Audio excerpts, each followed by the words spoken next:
Meta AI is the personal AI that's tailored to you, now with its very own app. It's built to get to know you, offering helpful answers and inspiration. Looking for something to add to your bucket list? Meta AI goes beyond traveling the world.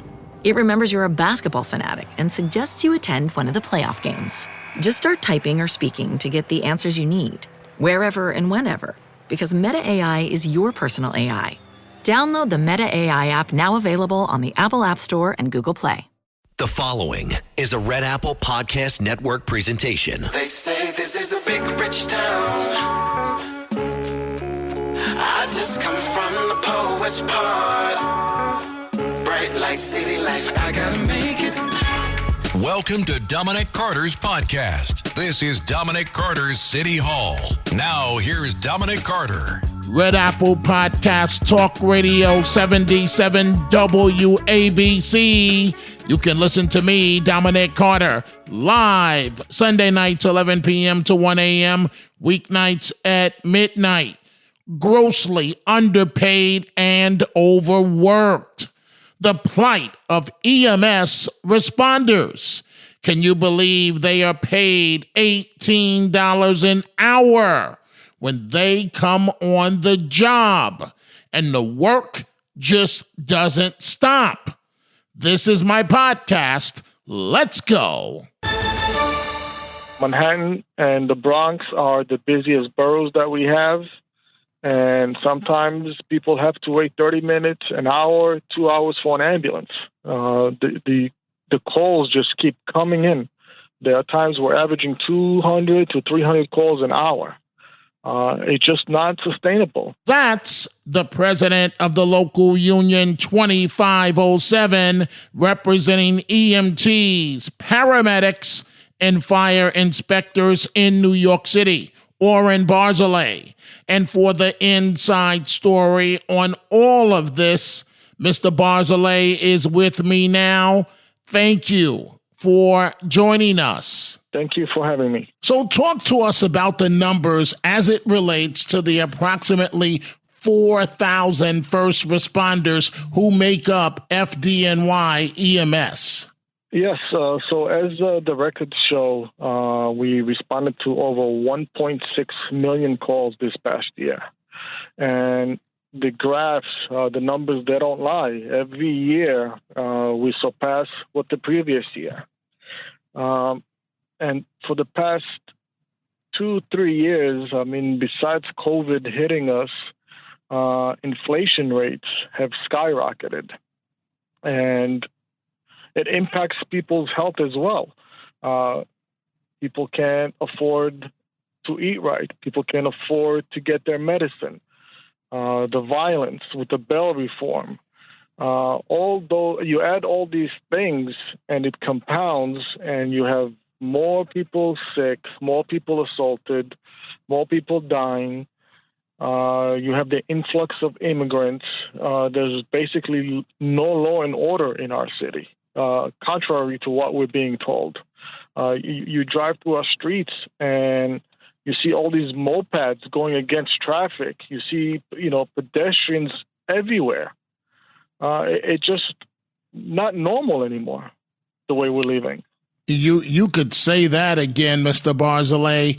And again, Mr. Barzilay, Oren Barzilay is the president of FDNY EMS Local 2507, representing EMTs, paramedics, and fire inspectors. And I wanted to speak to you, sir, because your members are on the front line in more ways than one. And I will get to that in just a little bit. So each year you're setting a new record for calls to FDNY EMS, correct? That's correct. And even more than COVID years? Yeah, so during COVID year, when COVID hit our city in March of 2020, everybody panicked. Everybody thought when they had a fever or weren't feeling well is that they had COVID. So from an average day of 4,000 calls, we went to roughly 7,000 calls. But as the weeks went by and people started getting more informed and the state officials and city officials putting out messages, don't call 911. Going to the hospital puts you at a greater risk. People were dying in the hospitals, and people were getting contaminated for having an injured finger. They're going to the emergency room. No, don't go to the emergency room with an injured finger or with a sprained foot. So the call volume dipped in May when people started realizing it's not safe going to the hospital anymore. Just go to your regular doctor, your local urgent care center. So our call volume dipped midway towards the end of the year. But after things started to normalize in 2021, our call volume started spiking up again. And it's been steadily going up every year, every month. Are your members able to keep up with these calls that are increasingly going up year after year? They are burnt out. They are exhausted. We used to have a few minutes downtime in between calls sometimes. That's unheard of anymore. As soon as they they come out of the hospital, out of the emergency room, they have to notify their dispatcher that they're available, and they get assigned to the next call that's waiting.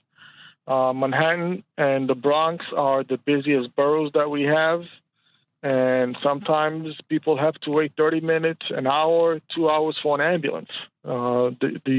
The calls just keep coming in. There are times we're averaging 200 to 300 calls an hour. It's just not sustainable. And we have a transient workforce. People just simply not staying here because there's no investment in our workforce. And people are exhausted, and they see that they're risking their life for minimum wage because we earn $18 an hour here at the FDNY when we start working for them. And wait. Let me stop you right there, Mr. Oren Barzilay. You said beginning FDNY EMS personnel starting out earn only $18 an hour? That is correct. $39,000 a year. That is the starting wages. Those are poverty wages. I have members living in their cars, crashing in their friend's house or family's house. We have a young lady with her daughter living in a shelter. These are the norms, and we've been begging for the city to fix this problem, and nobody seems to listen. They're spending millions every year. We put in 3 EMS classes every year of 200 people. That costs the city millions of dollars in just training people every year. Rather than keep the work for people that could afford the city by paying them better so they can stay and have a career, they rather spend it on retraining people every year. So wow. Yeah, it's $18 an hour to start working for the FDNY. But the way you just explained it to me, that's backwards. It doesn't make any sense. That is what we've been trying to explain to them, but it falls on deaf ears. Wow. So I've been doing this a very long time, but I did not know this. So you're telling me that if I joined FDNY EMS tomorrow, right? And it's interesting because at age 16, I did do the Red Cross class and was a medic and the cadets and so on. But so if I had followed through and I just joined your organization, you're the union, but I just joined the city right now, EMS, FDNY, you're telling me that I would earn $18 an hour? That's correct. That's posted on the city's website. I am not making this up. It's posted at the FDNY website. It's posted at the city's mayoral office agency's website. That's what the wages are. And after 20 years of working here, your top salary is $59,000 currently as an EMT. And how are you supposed to survive even at the top wage there? It's impossible. People are working 2-3 jobs. They do 2-3 shifts of overtime a week over here. to survive. And, you're only allowed to do a certain amount of overtime. And once they tell them you can't work no more overtime, they go work at a hospital or another EMS agency in their communities.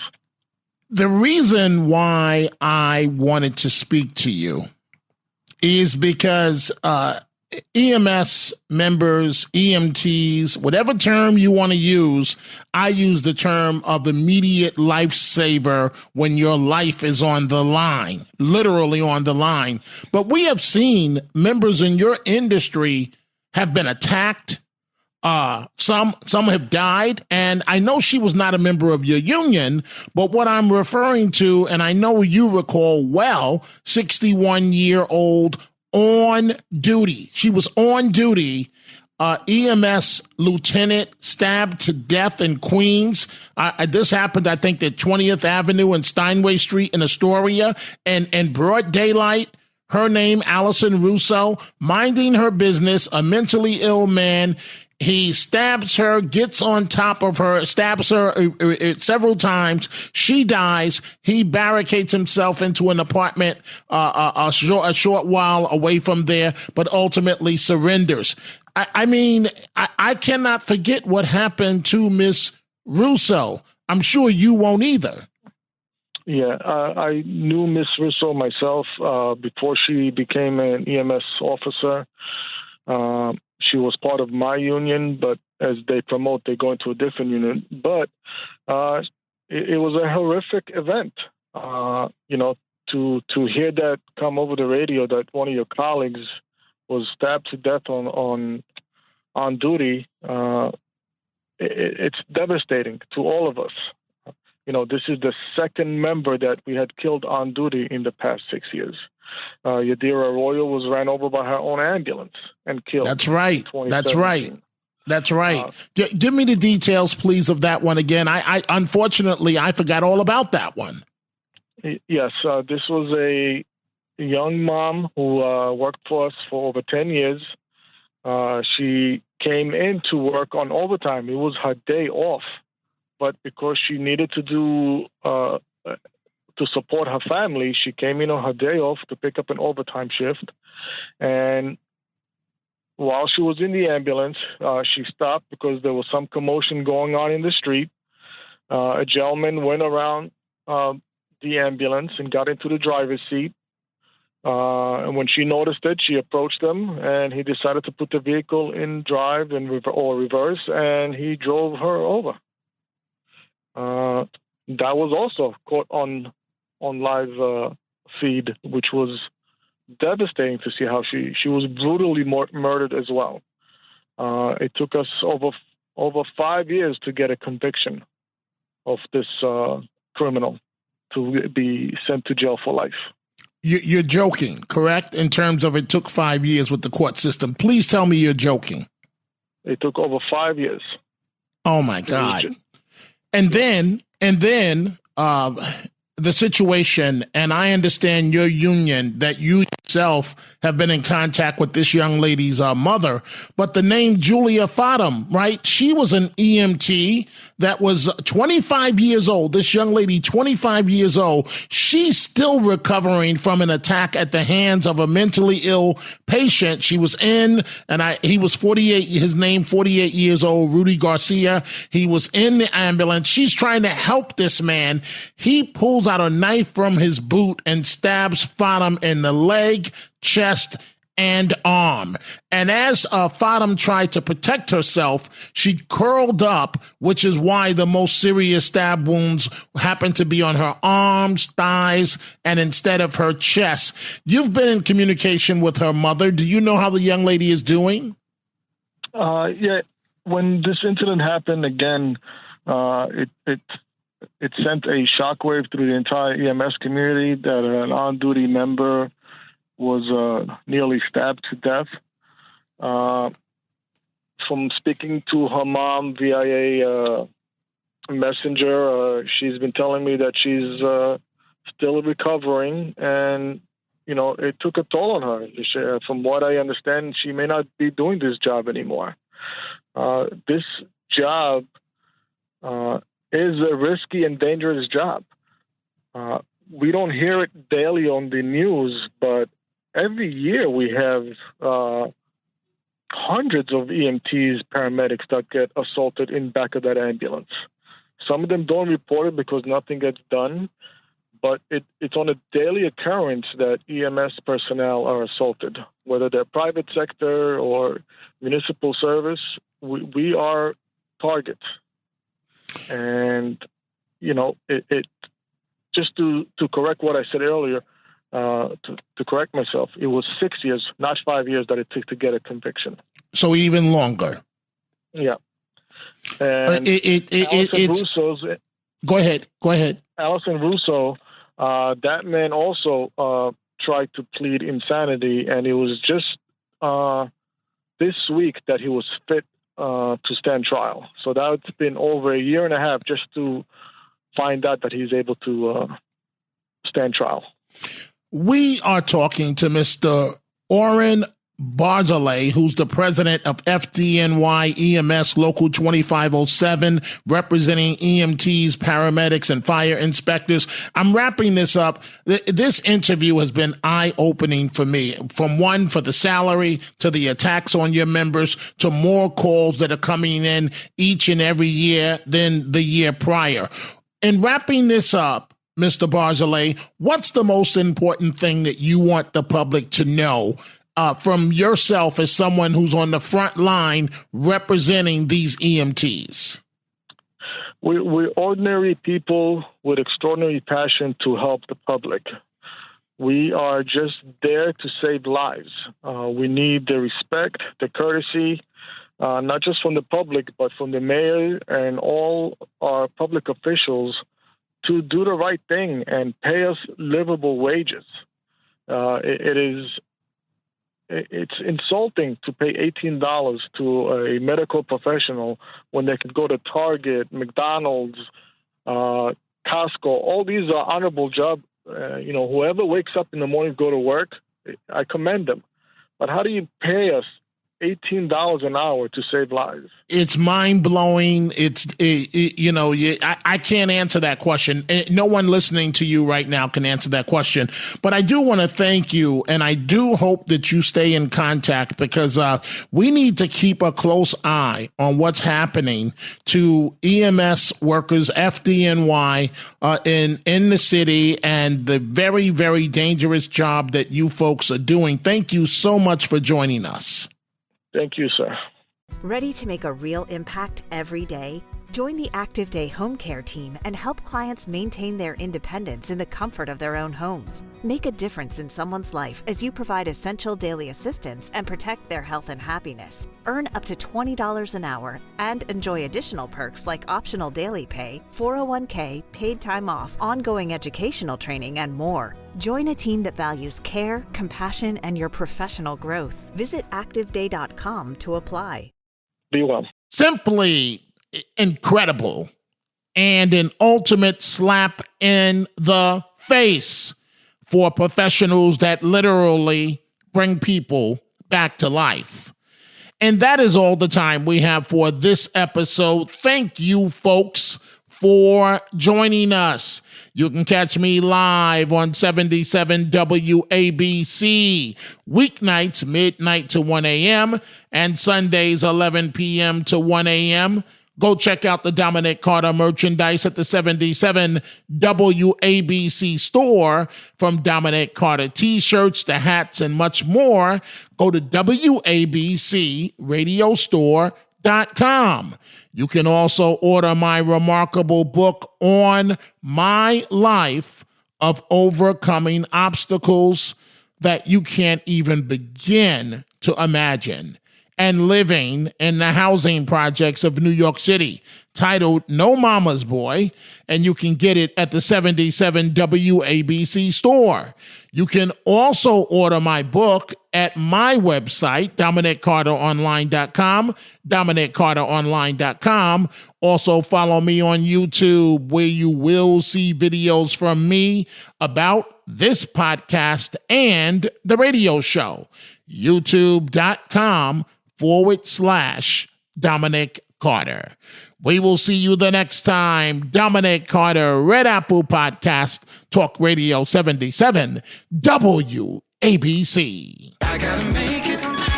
Dominic Carter socials on Twitter at Dominic TV and Facebook and Instagram. Dominic Carter TV. Email at dominic.carter@wabcradio.com. Until the next episode, be well. And as Dominic always says, stay positive. The glass is always half full, never half empty. Dominic Carter City Hall.